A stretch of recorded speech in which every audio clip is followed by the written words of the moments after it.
Bonjour, bonsoir à toutes et à tous.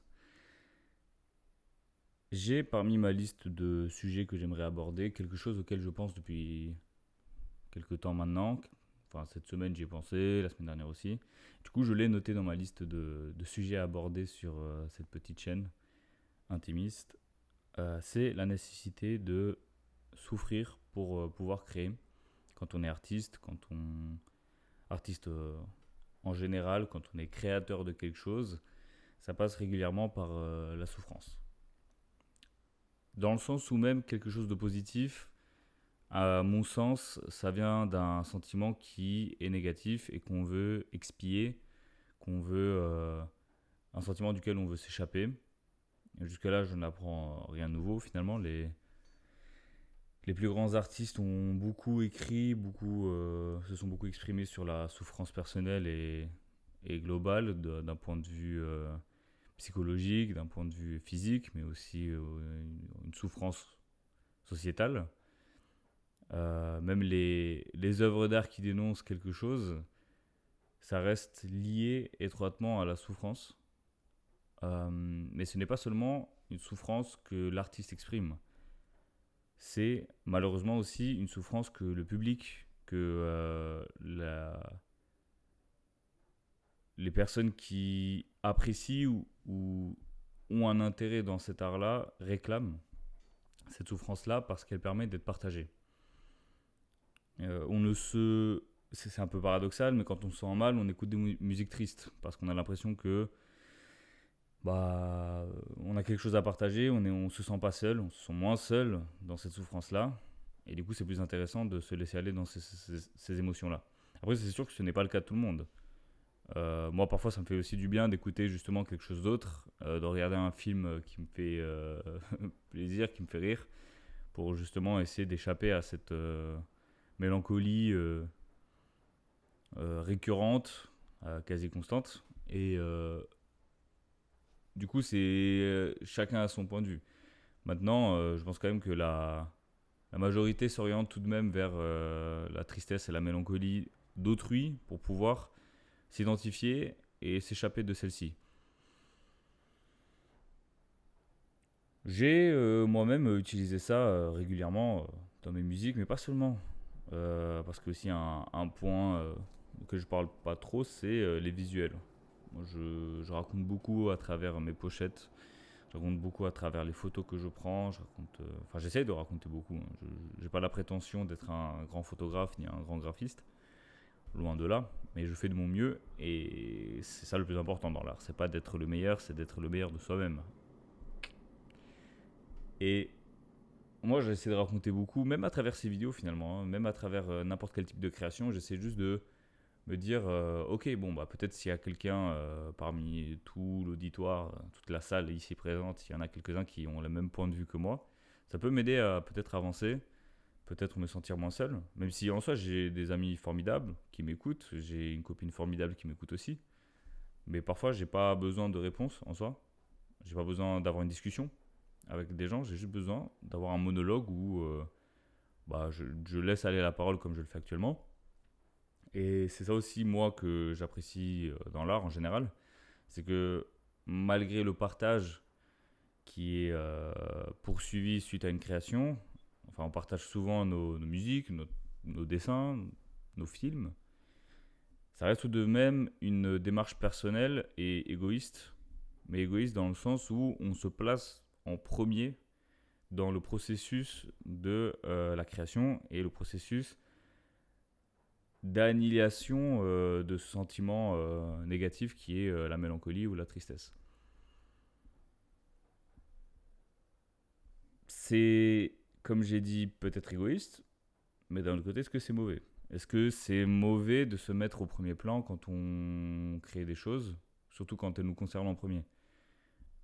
Et ça, on peut même pousser la réflexion un peu plus loin. Est-ce que c'est mauvais de se mettre en premier dans notre propre vie? Étant donné que on peut tout à fait être altruiste et aider les autres sans forcément se perdre et sans forcément laisser tomber notre propre confort et notre propre vie, notre propre santé physique et mentale. Parce que l'erreur, par exemple, moi, ça m'est arrivé pas mal de fois. L'erreur c'est de se submerger de quêtes et de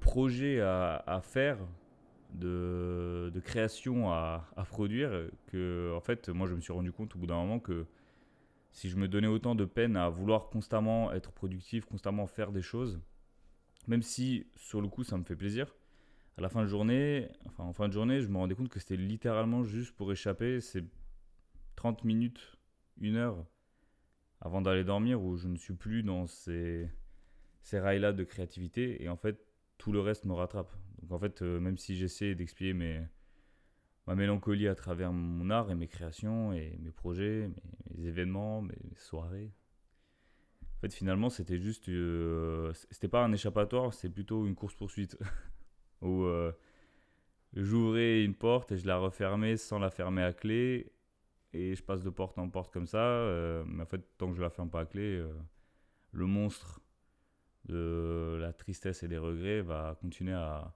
me poursuivre. Après, attendez, je vais faire un petit point quand même. Je vais plus ou moins bien actuellement.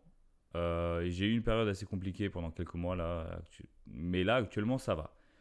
J'ai sorti mon album, comme j'en parle depuis le début de cette suite de vidéos. J'ai des projets, j'ai des scènes qui sont prêtes, j'ai des scènes qui ont été produites récemment là. J'ai fait DJ à quelques endroits. Je vois régulièrement mes amis, alors que je ne pensais pas que ça allait arriver, étant donné qu'on a tous pris des chemins assez différents. Donc là, actuellement, ça va. Peut-être la semaine, il y a un peu une solitude qui s'installe, étant donné que je ne m'entends pas forcément bien avec les gens de mon taf. Mais sinon, le reste, ça va. C'est vrai que là, je parle de cette genre de mélancolie comme si j'étais au bord du gouffre. Mais non. Enfin, pour l'instant, ça va.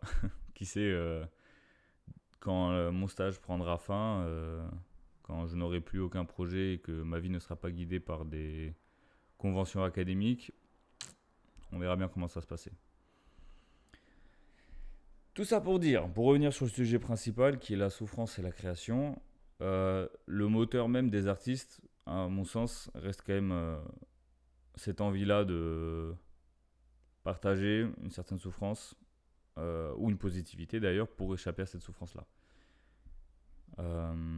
Maintenant, c'est vrai que chacun peut y voir son compte. Certaines personnes peuvent par exemple considérer que une œuvre musicale qui est toute joyeuse, qui est toute contente, et limite dans la naïveté du bonheur, c'est juste une musique sans âme, une musique qui n'apporte pas grand-chose au paysage musical de l'humanité qui a été créé et construit depuis des milliers d'années. Mais je pense qu'on a quand même besoin de ces moments-là. Je pense qu'on a besoin de chansons qui ne racontent rien, si ce n'est juste les bons moments passés entre amis et le fait qu'on va faire la fête ce soir. Sinon, on passerait quoi en soirée? On passerait quoi en boîte de nuit? On passerait absolument rien. Je pense que sur ce sujet-là, j'arrive un peu à bout. Je pense que ces vidéos-là aussi, c'est un entraînement pour moi de me dire, je vais me donner un sujet et je vais essayer de construire une pensée autour de ça, me laisser aller, mais essayer d'éviter d'avoir des moments de blanc, bah, comme ça peut arriver maintenant, ou éviter d'avoir des moments où je ne sais plus quoi dire. C'est un bon exercice. Je réécoute parfois mes vidéos. C'est aussi un exercice de locution où j'ai du mal à articuler. Bref, le projet, c'est juste devenir une meilleure personne et j'espère que c'est le vôtre aussi. Soyez exigeant avec vous-même, mais soyez gentil aussi. Ce n'est pas grave si vous n'y arrivez pas tout de suite, parce que le but, c'est pas d'être une version parfaite, mais c'est d'être au moins de 1% meilleur qu'hier. Restez positif.